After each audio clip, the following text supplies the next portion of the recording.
चार बहुएं और हार का बंटवारा। सुनंदा की चार बहुएं थी। चारों थी तेज तर्रार।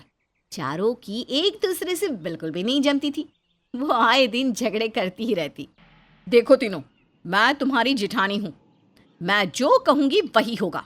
राधा, तुम घर की साफ सफाई करो, और सुनीता, तुम रसोई संभालो, और विनीता, तुम कपड़े धो लो।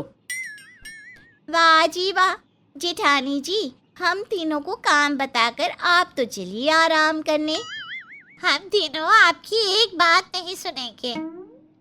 हम तीनों को मूर्ख बनाकर खुद आराम करने जा रही है।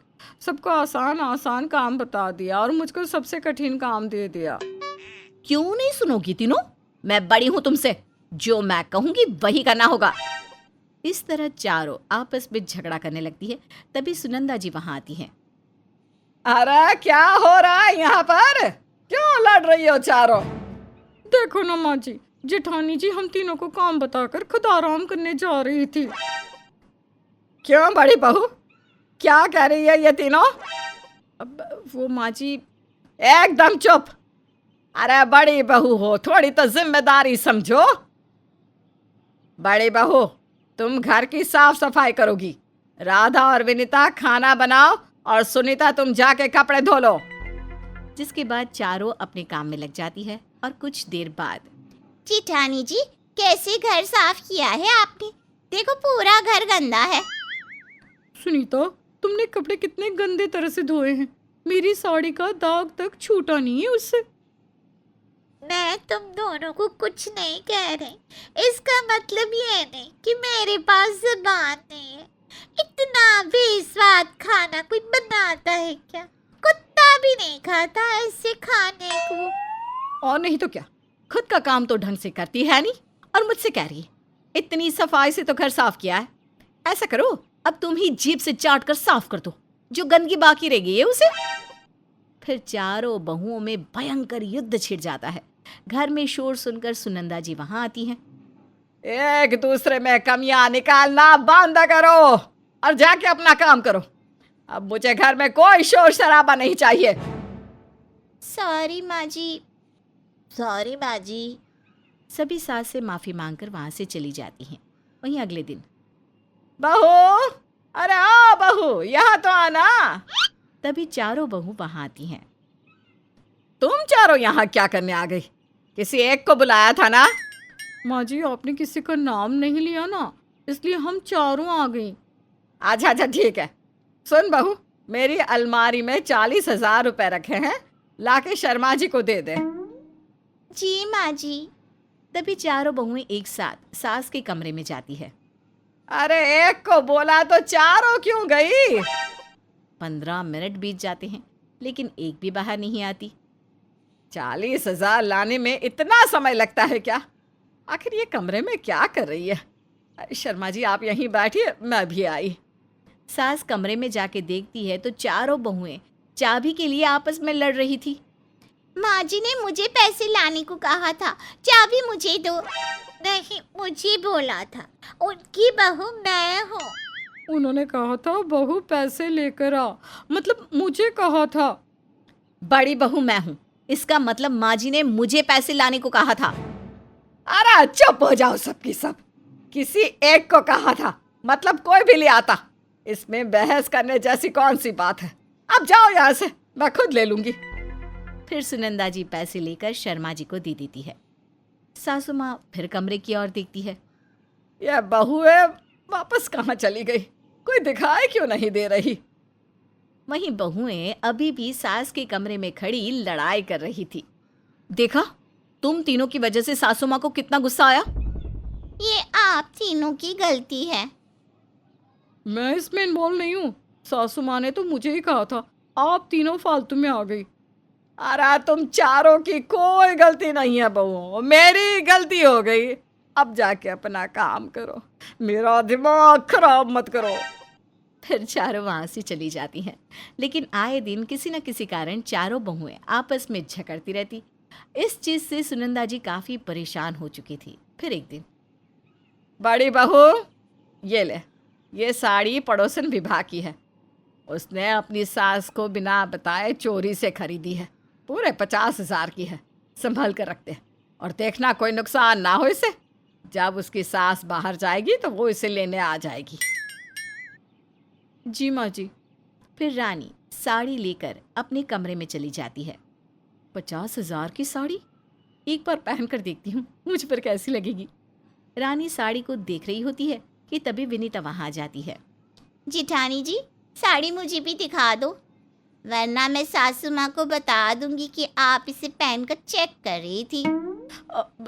माँ जी को कुछ मत बताना। ये लो, देख लो। विनीता साड़ी अपने कंधे पर लगाकर देख रही होती है कि राधा वहां आ जाती है। अच्छा, तो यहाँ ये सब हो रहा है। मैं अभी माँ जी को बताती हूँ, वरना मुझे भी साड़ी पहन कर देखने दो। ऐसी कैसे तुम पहनोगी? पहले मैं पहन कर देखूंगी, वरना मैं माँ जी को सब बता दूंगी। इस तरह फिर से चारों में एक साड़ी को लेकर जंग छिड़ जाती है और चारों खींचतान करने लगती हैं, जिस कारण साड़ी 4 टुकड़ों में बट जाती है कि तभी सास वहां आती है। बहू, वो साड़ी दे दो, पड़ोसन आई है लेने।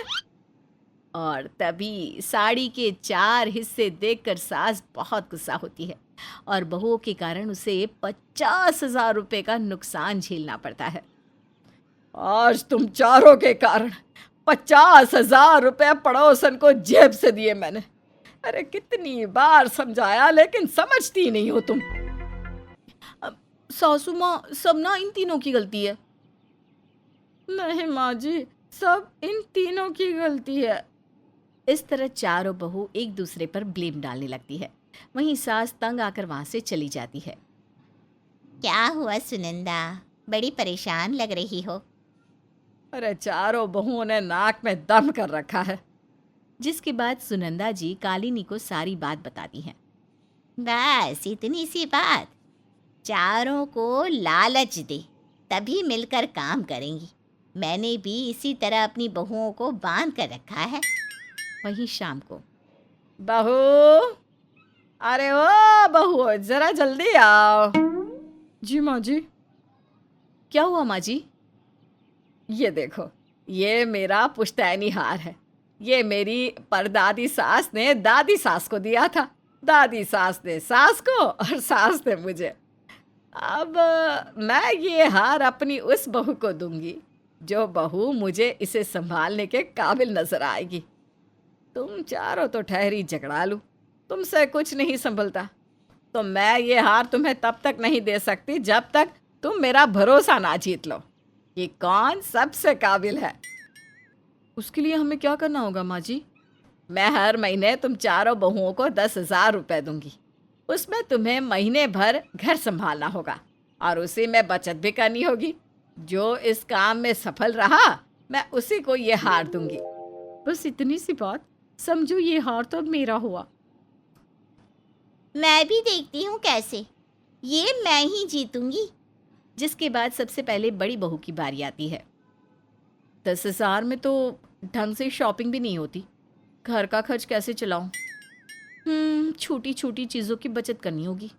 एक काम करती हूँ, लाइट ना मैं स्विच से ही बंद करके रखूँगी, तो बिजली का खर्चा बच जाएगा और हफ्ते में 2-3 दिन नहाऊंगी ही नहीं, फिर पानी का खर्च भी बच जाएगा। बाजार से सस्ती वाली सब्जियाँ लेती आऊँगी। राशन का भी कुछ इसी तरह करूँगी। जिसके बाद रानी इसी तरह महीना भर 10,000 रुपये चलाती है। ये लीजिए माँ जी, पूरे 100 रुपये बचे हैं 10,000 में। अब अगली बारी सुनीता की थी। सुनीता भी जेठानी रानी की तरह ही करती है, पर महीने का अंत 100 रुपये कर्ज के साथ होता है। माफ करना माँ जी, 10,100 रुपए खर्च हुए महीने में, लेकिन देखो कितने अच्छे से संभाला मैंने सब कुछ। हाँ बहू, वो तो दिख ही रहा है। अगली बारी विनीता की थी। विनीता भी अपनी बाकी जेठानियों की तरह ही करती है, सिर्फ फर्क इतना ही होता है कि वो महीने भर नहाती नहीं और सब्जी भी नहीं लाती। देखो माँ जी, मैंने 10,000 में से पूरे 5,000 बचाए हैं घर खर्च में। ठीक है बहू। राधा बहू, अब तुम्हारी बारी है। राधा, जो कि बड़ी ही तेज तर्रार थी, वो कोई काम ही नहीं करती। पास के होटल वाले से खराब खाना फ्री में लाकर सभी को गर्म करके खिला देती है। बीते 3 महीने की तरह ये महीना भी बीत जाता है। लेकिन अब सभी की तबीयत खराब हो जाती है और हॉस्पिटल का लंबा चौड़ा बिल बनता है। अब समझ में आया बहू, तुम चारों एक दूसरे के जलन में जी रही हो, जिस कारण चारों में से एक ने भी ढंग से अपना कर्तव्य नहीं निभाया और बचत के चक्कर में घर ढंग से नहीं संभाला, जिससे सबकी तबीयत खराब हो गई और बचत से 4 गुना ज्यादा पैसे हॉस्पिटल का बिल भरने में गए। इसका मतलब अब वो हार किसी को नहीं मिलेगा? बिल्कुल भी नहीं मिलेगा, जब तक तुम चारों उसके काबिल नहीं बन जाती। और इसके बाद सुनंदा जी वो हार अपने पास रख लेती है और चारों बहुएं हार की लालच में ही सही एक दूसरे से मिलजुल कर रहने की कोशिश करती है।